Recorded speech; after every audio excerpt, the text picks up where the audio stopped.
Hi, we're standing outside my museum. It's going to be called Museum Uri Geller, and the items that I'm going to exhibit inside have all to do with me. Things with stories, amazing stories. And before we go in, I have to show you something really, I call it phenomenal. This was found in Jerusalem. Somebody told me that, actually a religious man told me that he believes it's the hand of God. When I heard that, and then when I saw the picture, I kind of freaked out. And look at it. I'm going to expose this hand now, and here it is. This is, I don't know how old this rock is. Could be 10,000 years, could be 20, 30,000, but you can definitely see hands and fingers and nails. And I still don't know where I'll place this. Now down here, you can see another 2 or 3 tons of stones, maybe even more, maybe 5 tons. These stones were thrown into this amazing place that we discovered, and I had to call the Israeli antiquity authorities to get permission to clear the dirt. We cleared the dirt, and let me show you what we discovered in this amazing space. So we're inside my museum, and a few weeks ago, what you're about to see was not here. It was earth and dirt.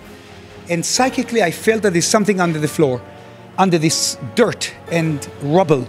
I called the Israeli antiquity authorities. I asked a man called Moshe Ajami to give me permission to remove the dirt and the rubble and the stones. You saw the stones outside were all thrown in here. And to our amazement, and lo and behold, we find this incredible, it's called a soap factory. Hundreds of years ago, the Muslims did not buy soap from Europe because it was made from pig oil, pig lard, and they started manufacturing olive oil soap. And this is the whole procedure of the factory, the way they worked it out, the way they boiled the oil, the fireplace, the chimney, and these containers here cooled the soap. Under here, there are 2 more pools. They would cut them with rope once they solidified, and then they hammered the logo. They piled them up to dry for a few months, and that's how they sold it.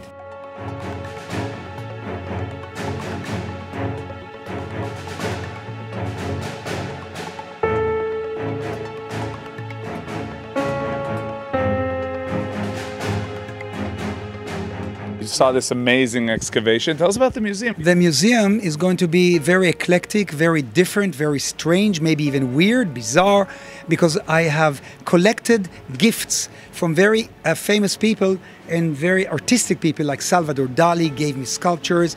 He gave me the rock crystal sphere that belonged to Leonardo da Vinci. There will be things from David Bowie, Michael Jackson, John Lennon. There will be my Cadillac that already stood in the Museum of Israel in Jerusalem for a year. There will be paintings by Andy Warhol. There will be very, very strange things, but it'll be the story of my life. Maybe I will put up some magazine covers that I was on the cover. I know I'm showing off, but I was on hundreds of covers worldwide, from Brazil to America to Japan to China. So it'll tell a story. Throughout all those years, throughout being on the covers, you were always the Israeli, right? Never hiding that. I never hid my identity. I was always proud to say I'm an Israeli.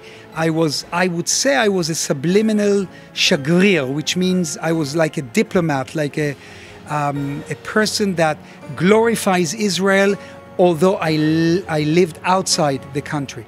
I came back to every war.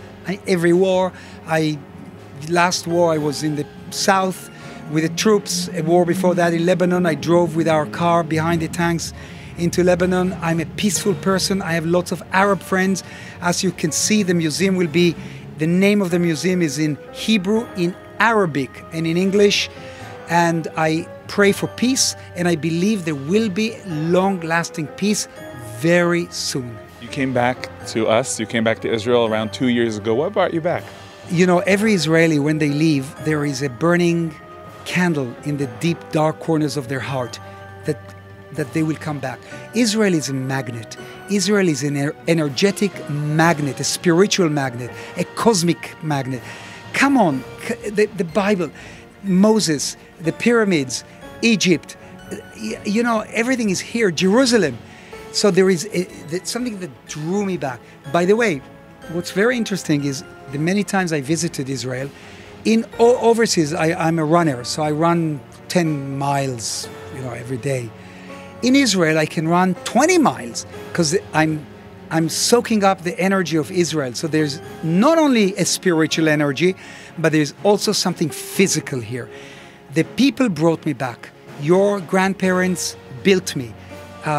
They came to my shows. You created me. And finally, I'm back with my own people. Remember, if you can go there with your mind, you can go there with your body. Whatever you can visualize, you can materialize.